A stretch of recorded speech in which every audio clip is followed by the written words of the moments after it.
아멘. 사도 바울은 예루살렘으로 갔다가 로마를 거쳐서 서바나로 가기 원했습니다. 그것을 로마 교회에 보내는 편지에 그렇게 자기의 계획을 나타낸 바가 있습니다. 그는 이 일들을 순적히 이루어지기 위해서뿐 아니라 어떤 목적을 가지고 오순절 안에 예루살렘에 도착하기 위해서 급히 서두르고 있었습니다. 만약에 시간적인 여유가 있었다면 직접 에베소에 들러 마지막 인사를 나누었을 터인데 시간이 촉박했기 때문에 그는 밀레도에서 에베소 장로들을 오도록 하여서 오늘 본문 말씀을 나누게 됩니다. 그래서 신자들은 이것을 에베소 장로들에게 행하는 고별 설교라고 이름을 붙입니다. 이 본문 우리가 함께 들은 이 본문의 말씀에는 몇 가지 특징이 나타나는데 그 중에 하나는 개인적인 이야기를 하고 있다는 것이고 또 하나는 대단히 감정적이다 하는 것을 볼 수가 있죠. 그런데 이제 우리가 간혹 놓치고 있는 한 가지 특징이 있는데 그건 뭐냐 하면 이 사도행전에 나오는 바울의 연설 혹은 설교 혹은 증언 중에 이것이 신자들을 대상으로 하는 유일한 내용이라는 겁니다. 즉 사도 바울이 그 1차 사역을 시작했을 때에도 마찬가지고 대부분의 사도 바울의 사역에 있어서의 사도 바울의 말씀 증거 자체는 유대인들이나 이방인들 앞에서 예수님이 어떤 분이신지를 증언하는 내용이었습니다. 그래서 어디를 가든지 유대 회당에 들어가서 말씀을 가지고 강론했다 할 때의 그 의미는 구약에서 약속하신 그 메시아가 그 그리스도가 바로 예수이심을 드러내는 것이었죠. 루스트라나 아덴 같은 곳에서는 이방인들에게 직접적으로 예수 그리스도에 대하여서 증언합니다만은 그 대상 자체가 이방인이었기 때문에 오늘 본문에서처럼 신자들을 대상으로 하는 것은 아니었기 때문에 그 점에 있어서 이 본문은 특징적이다 할 수가 있는 것이죠. 사도 바울은 이 복음을 전하기 위해서 회당이나 또는 이방 땅에서 이렇게 전했을 때 그때 메시지의 핵심은 오늘 21절에 나오는 것처럼 하나님께 대한 회개와 예수께서 그리스도이심을 믿으라 하는 그러한 증언이었습니다. 오늘 본문은 이미 하나님께 회개하고 주 예수 그리스도께 대한 믿음을 가진 사람들, 즉 신자들을 향한 메시지라는 점이 가장 특징적이다 뿐만 아니라 지금 우리와도 동일하다 하는 점을 들 수가 있죠. 우리는 유대인이 아니고 이미 하나님께 대한 회개와 주 예수 그리스도께 대한 믿음을 가지고 있는 사람이라는 점에서 오늘 에베소 장로들, 마지막 고별 설교를 듣고 있는 에베소 장로들과 우리와의 공통점을 찾을 수 있는 것, 그것이 특징인 것이죠. 물론 이걸 고별 설교라고 이름하는 것이 저는 어떻게 보면 굳이 설교라는 이름을 붙여야 되냐. 왜냐하면 개인적으로 설교라는 것은 예배 안에서 행해지는 일이고 교회 전체를 향한 것이기 때문에 에베소 장로들만을 대상으로 해서 행한 이 일이 설교여야 하느냐. 그렇게 이제 생각하는 사람도 있단 말이죠. 어쨌든 바울 사도가 신자들을 대상으로 하여 하나님의 뜻을 가르친다는 의미에서 또한 설교라고 부를 수 있는 것이죠.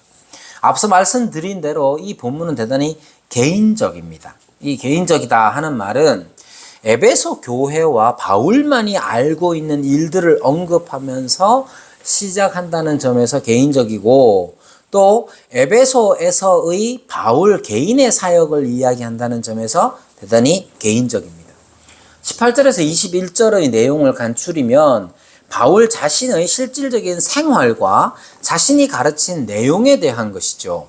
그리고 35절에 보면 이러한 자신의 생활에 대해서 범사에 여러분에게 모본을 보여준 바와 같이 수고하라고 말하고 있습니다.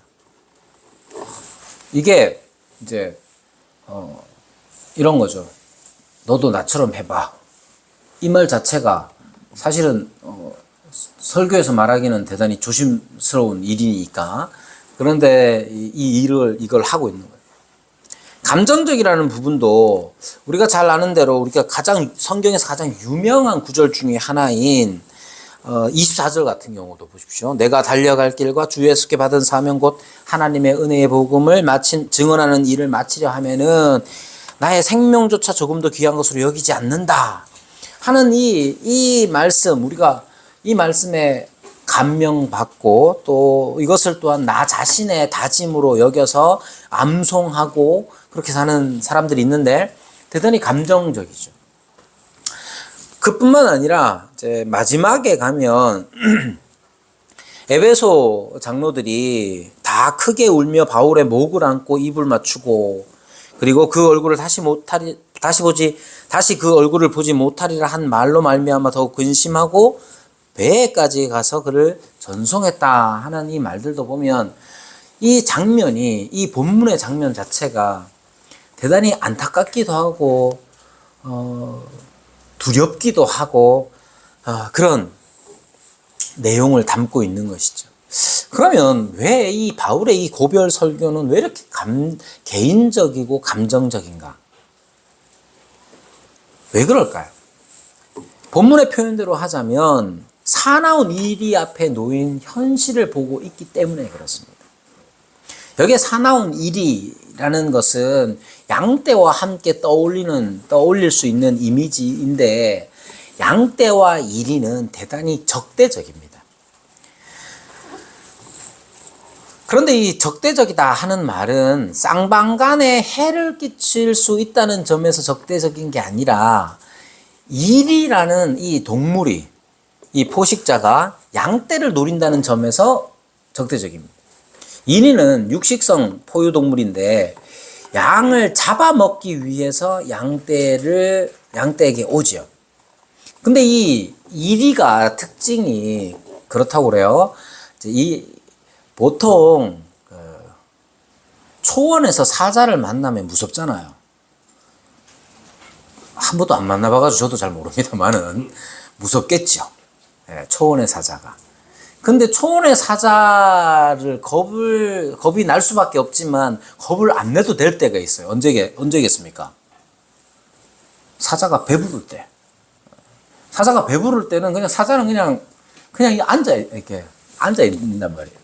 근데 이리는 양떼를 습격해서 양을 잡아먹는데, 그 양을 잡아먹을 때 자기가 배가 부르면 그만하고 하는 게 아니라 그 이상으로 양떼에 피해를 끼친다는 점에서 사납다고 표현하는 거예요. 그래서 성경을 비롯한 고대 문헌에서는 종종 이리를 그 사나움 때문에 때로는 용감함의 상징으로 사용되기도 하지만, 그러한 하는 짓을 보고 탐욕과 교활과 두려움의 상징으로 이리를 사용하기도 합니다. 사나운 이리는 양떼를 아끼지 않습니다. 표현하자면 양떼 속으로 들어와서 양을 잡아 찢어 놓는데, 자기가 배부르면 끝내는 정도가 아니라 파괴 그 자체를 목적으로 하여서 자기 힘을 발휘하고 있다는 것이죠. 그럼 여기에서 양떼는 무엇을 의미하겠습니까? 당연히 그리스도의 교회를 의미합니다. 그래서 그리스도의 교회가 사나운 이리 앞에, 즉 그리스도의 교회를 찢기 위하여서 수단과 방법을 가리지 않는 존재 앞에 놓여 있다는 것을 지금 사도 바울은 가르치고 있는 거예요. 사나운 이리가 양떼, 즉 그리스도의 교회를 찢어 놓을 겁니다. 자, 규빈이 소리 내면 안 돼. 먹으면 안 돼. 알겠지? 예배 시간이야. 그 옆에 딱 놔둬. 엄마한테 줘. 그거 먹으면 안 돼. 자, 사나운 1위는 양떼를 아끼지 않고 양떼를 찢어 놓습니다. 그러면 그리스도의 교회를 찢어 놓는다 했을 때 그리스도의 교회를 찢는다는 게 어떤 의미겠어요? 말 그대로 눈에 보이는 교회가 산상조각 나는 경우가 있습니다. 어떻게 하면 그리스도의 교회가 산상조각 나느냐 하면 지금 바울은 결박과 환난 가운데로 들어간다고 말합니다. 그리스도의 교회가 어떻게 찢겨지고 산산조각 나느냐 하면 이런 식으로 신자들을 결박하고 환난을 그 앞에 내어놓음으로써 교회가 찢어지는 일이 생겨납니다. 근데 다 그런 건 아니에요. 핵심은 뭐냐 하면 결박과 환난 앞에서 자신의 신앙을 부정하는 경우가 생겨나는데 바로 그것이죠. 어쩌면 미끼로 작정했을 때 어떤 사람이 미끼로 작정했을 때 그가 바란 것이 무엇이냐를 점검해 볼 필요가 있어요. 괜찮아. 규빈이 아이고 목사님이 까져 먹지 말라고 해가지고 많이 슬프지. 미안타잉. 자, 여러분 누군가가 기독교인이라고 불리는 사람이 나 자신이 예수님을 믿기로 했다. 그 왜 믿기로 했겠어요? 제가 어려서부터 이렇게 교회를 소위 모태신앙이라고 하는 사람들은 뭐 자기가 뭐 결정한 것도 아니고 뭐 엄마가 다니라 해가 아버지가 목사라 가지고 뭐 어쩔 수 없이 아침에 맨날 10시 넘어서 일어나는 아도 막 10시쯤에는 출발을 해야 되니까 그 전에 일어나야 하는 그런 현실 속에서 그냥 내가 믿는 건지 모르는 건지 믿는 건지 안 믿는 건지도 모른 채로 그냥 익숙해진 사람들이 있기도 합니다만은 생각을 해보면 우리가 믿기로 했을 때 무엇 때문에 믿기로 했느냐? 어떤 사람들은요 환난에서 벗어나는 걸 목적으로 기독교 신앙을 받아들이는 경우가 있습니다. 예를 들면 친구가 아무도 없어. 근데 교회를 갔더니 친구 해주는 사람이 있단 말이에요. 그러면 그 외로움을 달래기 위해서 예수님을 믿기로 작정할 수 있죠. 또는 병이 아주 심각한 병이 든 사람들이 그 심각한 병을 고치고 싶어서 예수님이 고쳐준다. 교회 다니면 고침을 받는다는 그런 말을 듣고 예수님을 믿기로 할 수도 있죠. 어떤 이유에서든지 예수님을 믿기로 하는 그 과정이 어떠하냐는 건 사실 그렇게 중요한 건 아닙니다. 알고 보면 우리는 우리가 바라는 바를 이루기 위해서 교회에 올 수도 있단 말이에요. 예를 들면 교회를 안 다녔는데 예수님을 안 믿었는데 결혼하면서 당신이 나하고 결혼하기 위해서는 교회를 가야지 돼. 안 그러면 나 결혼할 수 없어. 박우진 얘기는 아닙니다. 박우진 형제 얘기는 아니고. 그러면 어떻게 하겠어요? 그래, 그럼 이제 여자를 얻기 위하여, 아내를 얻기 위하여 교회를 다녀주는 경우도 있죠. 그러면 그런 경우는 잘못됐냐? 그건 괜찮아요. 사실 예수님께로 오던 많은 사람들은 다양한 이유를 가지고 왔습니다. 어떤 사람은 와가지고 예수님, 선생님, 우리 형한테 얘기해서 유산을 좀 잘 나눠달라고 좀 부탁 좀 해주세요 라고 예수님을 찾아오는 경우도 있고, 많은 경우 병을 낫기 위해서, 많은 경우 배고파서 찾아오는 경우도 있어요. 괜찮아요. 중요한 건 이런 거죠. 내가 환난을 면하기 위하여, 내 필요를 채우기 위해서, 가정의 평화를 위해서, 아내를 얻기 위해서 어떠한 경우든지 예수님을 소개받는 통로가 될 수 있단 말이에요. 중요한 건 여전히 교회 안에서 스스로 신자라 생각하고 스스로 교인이라 생각하면서도 본인이 원하는 모든 것이 다 환난을 벗어나는 것, 내가 이 세상에서의 삶이, 이 생에서의 삶이 조금 더 편안하고 환난은 없는 그런 상태를 유지하는 걸 목적으로 해서 믿음을 가지고 사는다고 스스로 말하는 사람이 있을 수 있다는 거죠. 목사의 자녀로 태어나서 아버지가 또 엄한 사람이야. 교회 안 가는 건 생각만 해도 큰일 날 것 같아. 그러면 본인의 안위를 위하여서 다녀줄 수 있죠. 그러나 그것은 본인의 안위 자체가 최종의 목적이 된다는 거예요. 이런 사람들에게 사나운 1위는 어떻게 하느냐 하면 말 그대로 실질적인 폭력을 사용합니다. 내가 교회를 다닌다는 것 자체가 내게 손해가 되도록 만들어 버린다는 거예요.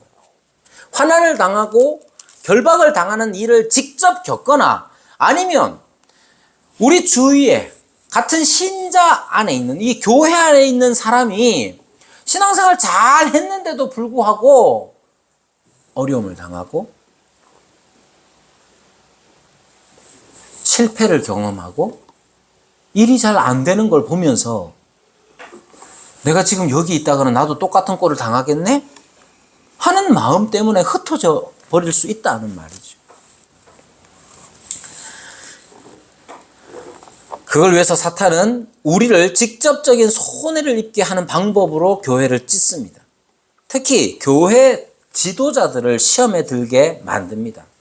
그렇게 함으로써 효과는 더 크게 나타나는 것이죠. 그러나 진짜로 중요한 건 그리스도의 교회에서 그리스도를 사라지게 하는 방식을 사용합니다. 여러분, 그리스도의 교회에서 그리스도가 사라질 수 있습니까? 당연히 그리스도는 사라지지 않습니다. 그리스도는 죽음을 이기시고 부활하사 영원히 살아계시는 분이시며 하나님의 보좌 우편에 앉으심으로 영원히 통치하시는 분이에요. 감히 그 누구도 사탄이든 무엇이든 간에 그리스도를 사라지게 할 수 없습니다. 뿐만 아니라 엄연히 지금 여기 그리스도의 이름으로 모인 이곳에 우리 주님은 함께 하십니다. 그렇다면 그리스도가 사라진다는 말의 의미는 뭐냐? 그리스도의 교회 안에서 그리스도가 사라진다는 것은 교회된 우리에게서 일어나는 일입니다. 우리가 그리스도를 그리스도로 교회의 머리로 모시고 사는 삶을 잊어버린다면 결국 사나운 이리의 폭력성이 드러나는 것이죠. 여러분, 어떻게 그리스도를 우리가 잊을 수가 있겠습니까? 그런데 생각해 보세요. 이런 질문을 하고 삽니까? 이게 참 진지한데 이게 우스갯소리 같은 얘기를 하자면 제가 한참 사춘기의 감성이 막 이렇게 폭발하고 고 지났을 때 나온 시집, 옛날에 나온 시집 중에 이런 게 있었어요. 넌 가끔 내 생각을 하니 난 가끔 딴 생각을 해. 이게 무슨 뜻인지 압니까? 내가 이혜정이라는 사람을 좋아하는데 그냥 하는 소리예요. 너무 웃지 마라. 이런 거죠. 이런 느낌이에요. 나는 맨날 이혜정만 생각하고 산단 말이야. 그러다가 가끔 이제 어쩌다가 딴 생각을 하는데 이혜정이라는 사람은 가끔 내 생각을 하고 맨날 딴 생각하고 산다는 거예요. 그게 이제 사춘기 감성에 어울리는 거죠. 여러분, 우리는 그리스도를 얼마만큼 생각할까요?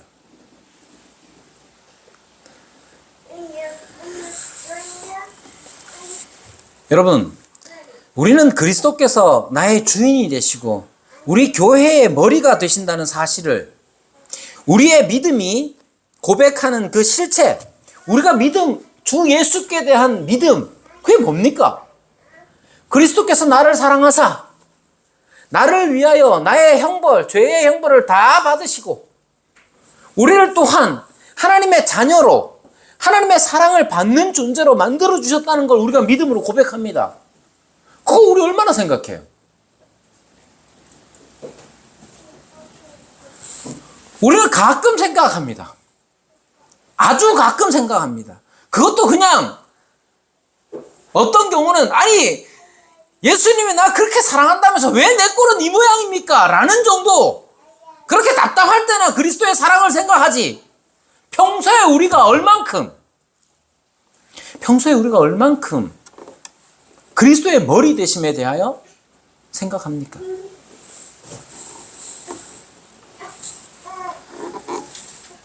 여러분, 가끔이라도 교회의 머리 되신 그리스도의 교회에 그리스도의 통치가 드러나야 한다는 사실을 우리는 얼마나 생각하며 삽니까?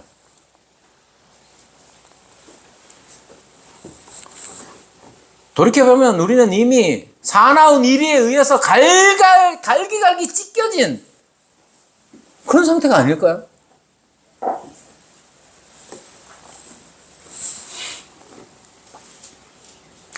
사도 바울이 에베소 장로들에게 부탁하는 말 29절을 보시면 내가 떠난 후에 사나운 이리가 여러분에게 들어와서 그 양떼를 아끼지 않고 해칩니다. 근데 그 해친다는 건 실질적으로 우리를 어려운 지경에 처박아 놓는 그런 일이 있을 수 있어요. 교회를 다닌다고 우리가 예수님을 믿는다고 하면서도 여전히 실패해. 사업에 실패를 하든지 아니면 인간관계에 실패하든지 여하튼 우리가 이런 어려움, 결박과 환난 가운데 우리를 그렇게 집어넣을 수 있단 말이에요. 거기에서 끝나지 않습니다. 어떻게 합니까? 여러분 중에서도, 즉 에베소 장로들 중에서도, 감독자들 중에서도 어떻게 하느냐? 제자들을 끌어 자기를 따르게 하려고 어그러진 말을 하는 사람들이 일어날 줄 내가 아노라. 그러니까 그리스도의 교회에서 그리스도를 사라지게 하는 구체적인 방법에 대하여서 가르치고 있는 것이죠. 여러분 중에서도 제자들을 끌어 자기를 따르게 하려고, 이게 중요합니다. 그리스도의 교회에서 그리스도를 사라지게 하는 구체적인 방법은 그리스도의 자리에 다른 무엇을, 다른 누구를, 혹은 자기 자신을 올려놓을 때 그리스도의 교회에서 그리스도가 사라지는 거예요. 여러분, 간혹 그럴싸한 가치를 그리스도의 자리에 올리는 이들이 있습니다. 어떤 경우는 정치로, 마치 어떤 정치적인 세력이나 정치적 가치가 그리스도의 교회를 보호한다고 생각하며 판단합니다. 우리 어머니가 제일 우려하는 바는 뭐냐? 우리 어머니가 제일 걱정하는 바는 뭐냐 하면 아들이 위험에 처하지 않는 거예요. 저는 일남 5녀의 일남이 아닙니까? 우리 어머니가 아들 못 낳는다고 얼마나 많은 많은 박해를 받았는지 몰라요. 지금도 여전히 50이 넘은 아들을 걱정합니다. 그래서 대통령을 뽑을 때도 우리 아들 안 다치게 할 대통령을 뽑습니다. 누가 대통령이 되면 공산화가 된다. 공산주의가 되면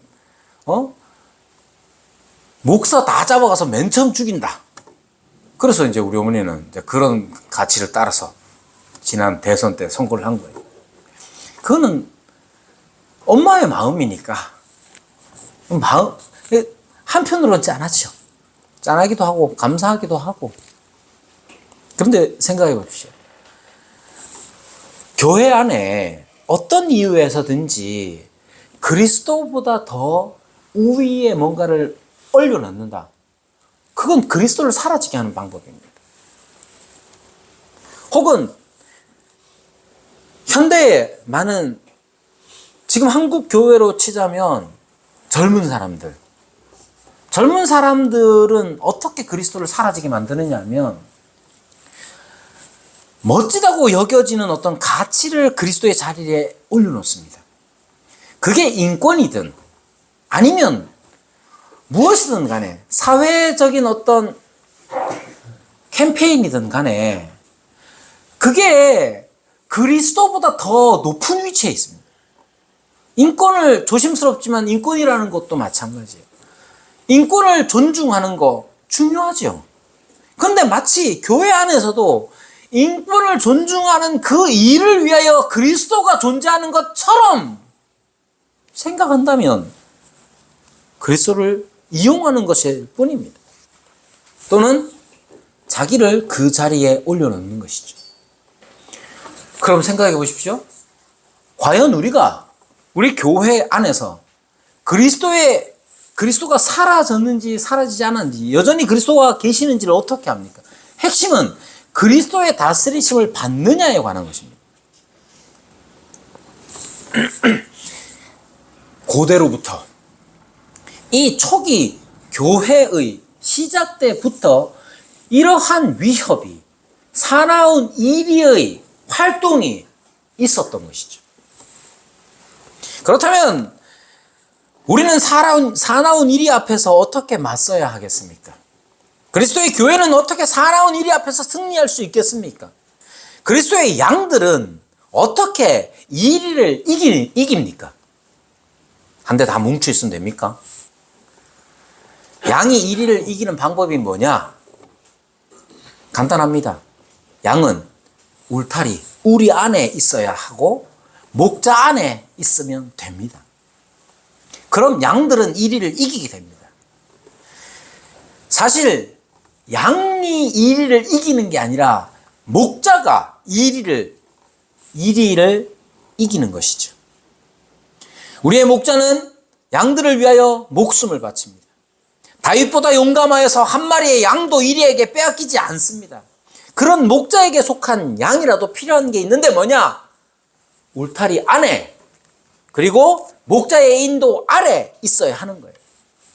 양들은 목자의 인도를 따라야 합니다.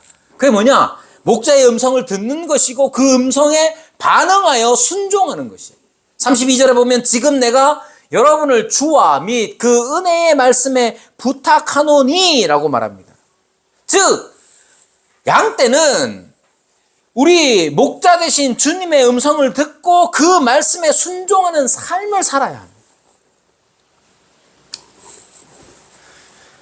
사도 바울이 오늘 본문에서 그렇게 개인적이고 감정적인 반응을 보인 이유가 여기 있습니다. 사도 바울의 개인적인 이야기들은 왜 이렇게 했느냐 하면 그의 개인적인 삶이 주님의 말씀을 듣고 순종하는 삶이었기 때문에 이렇게 하는 거예요. 여러분, 사나운 이리가 교회를 찢어 놓으려고 할 때 사나운 이리 앞에서 교회된 우리는 어떻게 해야 하느냐 하면 주님의 말씀을 듣고 순종해야 합니다.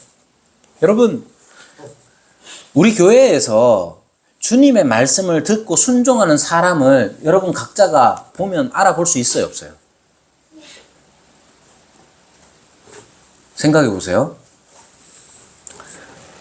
박하진이가 주님의 말씀을 듣고 주의 말씀에 순종하는 사람인지 아닌지 우리는 알 수 있어요, 없어요? 에? 이모가 말해보세요. 없어요? 이모, 그래요?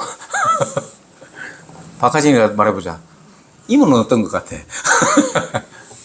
여러분, 우리 교회 안에서 누군가, 어떤 신자 한 사람이 주님의 말씀을 듣고 순종하는지 여부를 알 수가 없느냐? 그럴 수가 없어요. 그럴 수가 없어요.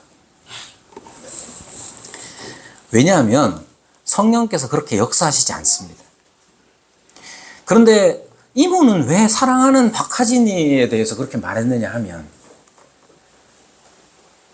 교회가 그 주님의 말씀을 듣고 순종하는 삶을 볼 기회를 제공하지 않기 때문에 현대 교회가 그렇습니다. 현대 교회가 지금 이 시점의 우리 교회가 누군가가 한지호 집사님이 아니면 박소연 집사님이 주님의 말씀을 듣고 순종하는지 알아볼 정도로 삶을 공유하지 않습니다. 우리는 일주일에 한 번 11시에 맞춰가지고 딱 와가지고 길게 있어봐야 2시 반까지만 있는단 말이에요. 그 와중에 1시간은 그냥 가만히 앉아 있어야 되고 나머지들 중에는 뭐 어떻게 할 수가 없잖아요. 그러니까 우리가 주님의 말씀에 누군가가 주의 말씀을 듣고 아, 저 사람은 주님의 말씀에 순종하는구나 라고 깨달을 만큼의 삶을 공유하지 않습니다. 이미 우리는 좀 자주 섞인 표현으로 하자면 사나운 일에 다 찢겨진 몸이라고 할지도 모르죠. 그러나 여러분, 우리 주께서 부활하신 것처럼 새 생명을 주신 것처럼 우리는 지금 이 현실 속에서도 주님의 다스리심을 드러낼 그런 기회들을 잡아야 되는 거예요. 누군가가 주의 말씀을 듣고 순종한다는 건 반드시 드러날 수밖에 없습니다. 만약에 그게 불가능하다면 사도 바울은 그렇게 말하지 않았을 거예요. 사도 바울이 내가 처음부터 여러분들에게 행한 거 여러분도 알지 않느냐? 여러분, 자기가 이렇게 잘 행했다고 말하는 게 교만입니까? 아니면 아이고 저는 아무것도 아닙니다. 이렇게 허망한 겸손을 떨어야 하는 겁니까? 교만하게 자신을 드러내는 것도 아니고 허망한 겸손으로 자신을 포장하는 것도 아닌 실체가 있는 삶을 우리는 살아야 하는데 그게 뭐냐면 주의 말씀에 순종하는 것이고 우리가 주의 말씀에 순종하여 우리의 선택들을 해나가고 삶을 살아갈 때에 그건 드러나게 됩니다. 어쩌면 지금 우리의 현실 속에서 그것은 더 오랜 시간이 요구될 수도 있고 더 많은 어려움들이 야기되기도 하겠지만 주님의 말씀에 순종하는 삶은 반드시 드러날 수밖에 없습니다. 그리고 이러한 순종의 삶에 있어서 필요한 건 감정적인 겁니다.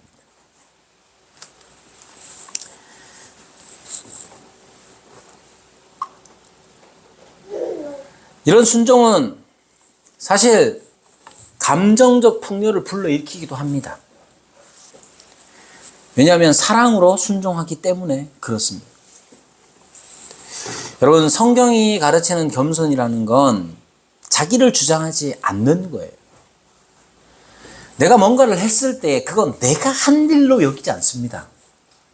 그러면 누가 한 거냐 했을 때 주님이 지시하시고 명령하시면 언제든지 순종한다는 태도, 그게 바로 겸손의 핵심이에요. 자기가 뭔가를 행한 일 자체가 아이고 아닙니다 한다고 사라지는 게 아니잖아요. 그 일, 그것이 무엇이든지 간에 형제를 용서하는 일이든 아니면 헌금을 하는 일이든 아니면 무엇을 하는 일이든 간에 내가 나를 드러내기 위함이 아니라 주님의 명령, 주님의 말씀을 듣고 순종하는 것으로서 자신의 일들을 해나가는 것, 그게 우리에게 필요한 거예요. 특히 항상 이게 보면 교회를 위한 일이라고 하는 걸 대부분 어떤 물질적이고 행위적인 어떤 것으로만 자꾸 생각해요. 그래서 내가 교회를 위해서 헌금을 얼마 했다. 내가 교회를 위해서 기도를 얼만큼 했다. 자꾸 그런 것으로 자꾸 생각하는데 필요한 건 그게 아닙니다. 사도 바울은 고린도후서 11장 29절에 이렇게 말합니다. 누가 약하면 내가 약하지 아니하며 누가 실족하게 되면 내가 애타지 아니하더냐. 교회를 위한 일이라는 건 이런 거예요. 우리 교회 안에 누가 약한 사람이 있으면 자기도 약하게 되는 것이고 누가 실족하게 되면 자신도 그를 보고 애타하는 마음, 그것이 주님의 마음이고 주님께서 우리에게 요구하시는 것이고 이 마음을 따라서 주의 말씀을 순종하는 것, 그게 필요한 거예요. 그래야 우리는 사나운 일이 앞에서 우리 자신을 지킬 수가 있습니다. 사도 바울은 자기가 하나님 앞에서 그리스도를 섬길 때 겸손히 섬겼다, 눈물로 섬겼다고 말합니다. 주님을 생각해서 눈물을 흘리는 것이 아니라 교회를 생각하고 사람들을 생각할 때에 마음속으로 안타깝고 슬픈 것을 생각하고 괴로워했다는 얘기예요. 그리고 시험을 참고 주를 섬겼다고 합니다. 원문에는 참았다는 말은 없습니다. 원문에는 참았다는 말은 없고 내가 그 시련 속에서도 섬겼다는 의미를 가지고 있어요. 그 시련이라는 게 뭡니까? 대부분의 시험은 교회 속에서 일어나는 대부분의 시험은 관계에서 오는 어려움들입니다. 실질적으로 유대 사람들은 관계를 꾸며서 바울을 그 교회 안에서 믿지 못하는 사람으로 만들려고 했습니다. 여러분, 사나운 1위는 지금도 양떼를 찢어 놓으려고 합니다. 수단과 방법을 가리지 않습니다. 그래서 어느 때에는 광명한 천사의 모습으로 혹은 어느 때는 우는 사자가 삼킬차를 찾는 것처럼 우리에게 덤벼들어서 그리스도의 몸된 교회를 찢으려고 합니다. 그때 우리가 그리스도의 몸이 찢겼는지를 확인하는 방법은 우리 안에 그리스도 되심, 머리 대신 그리스도의 그 통치가 우리 가운데 일어나고 있는지 살피는 것이죠. 이러한 사나운 일이 앞에서 우리가 어떻게 해야 되느냐? 주님의 말씀에 귀를 기울이고 주의 말씀을 순종해야 됩니다. 주의 말씀에 귀 기울이고 순종하는 이것은 안 보이는 게 아니라 보입니다. 심지어 누가 저 사람 왜 하는지 의도를 우리는 파악하는 수준에 있습니다. 그렇지 않아요? 누가 뭔가를 하는데 빤히 보이는 경우가 많잖아요. 우리가 우리의 중심에 주님의 말씀에 반응하여 어떤 선택들을 하고 순종의 삶을 살아가는 거 보입니다. 우리는 알 수 있습니다. 그게 중요합니다. 왜? 그래야 나도 그렇게 할 힘을 얻거든요. 사도 바울이 자기에게 하는 이유가 거기에 있습니다. 너희도 나처럼 해라. 모본을 삼아라. 나를 모본 삼아라. 나처럼 해라는 거예요. 자기처럼 하라는 거예요. 자기 어떻게 했습니까? 오직 주님의 말씀을 듣고 순종하는 일을 했기 때문에 그걸 그 사람들도 에베소 사람들도 봤기 때문에 알 수가 있는 거예요. 지금 필요한 건 그런 거예요. 우리 교회 안에서도 우리 교회가 진짜 좋은 교회가 되려면 우리가 생각하는 자랑스럽고 즐겁고 행복하고 복된 교회가 되려면 누군가는 주의 말씀을 듣고 누군가는 그 말씀을 따라 순종해야 돼요. 그래서 얼마나 효과를 많이 얻을 거냐는 중요한 게 아니에요. 내가 얼만큼의 큰 일을 할 거냐가 중요한 게 아니에요. 지금 당장에 주께서 원하시는 말을 듣고 그 말씀을 따라 작은 일에도 순종하는 그 첫걸음을 떼는 거, 그게 중요한 거예요. 그게 뭘까요? 되게 유치하지만 우리 교회를 다녀갔던 한동대 학생 중에 하나가 그래요.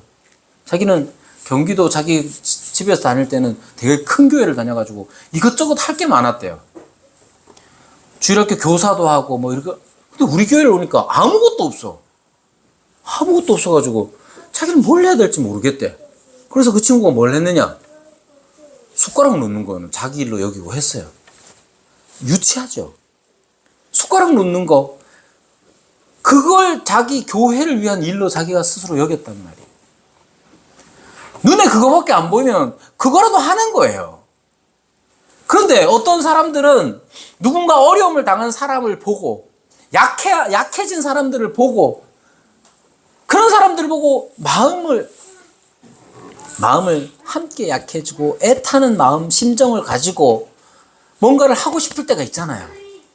그럴 때 주님의 말씀에 순종하는 마음, 그 마음으로 그 작은 일을 행하는 일 필요합니다. 그래야 교회가 교회다워지는 거고 그 은혜를 함께 누릴 때에 지금 여기 그의 나라 교회가 그리스도의 교회로구나. 그리스도께서는 그의 나라 교회의 머리가 되셔서 그리스도께서는 그의 나라 교회를 다스리고 계시는구나 하는 은혜를 누리게 되는 거란 말입니다. 만약에 우리가 사나운 일이 가운데에서 이미 찢겨졌다. 그러면 지금 이 말씀은 들리지 않을 겁니다. 여러분, 주의 말씀에 순종함으로 사나운 일이 앞에서 우리 자신을 지키는 자가 되어야 합니다. 그리스도의 머리 되심을 드러내는 선택과 순종으로서 우리는 우리 자신을 지켜낼 뿐만 아니라 이 땅에 그리스도의 통치가 이루어지는 이 복된 현실을 이 땅에서 드러내는 그러한 교회가 될 겁니다. 이것을 사모함으로 함께 기도하는 저와 여러분이 되기를 바랍니다. 말씀을 생각하시면서 함께 기도하겠습니다. 하나님 아버지,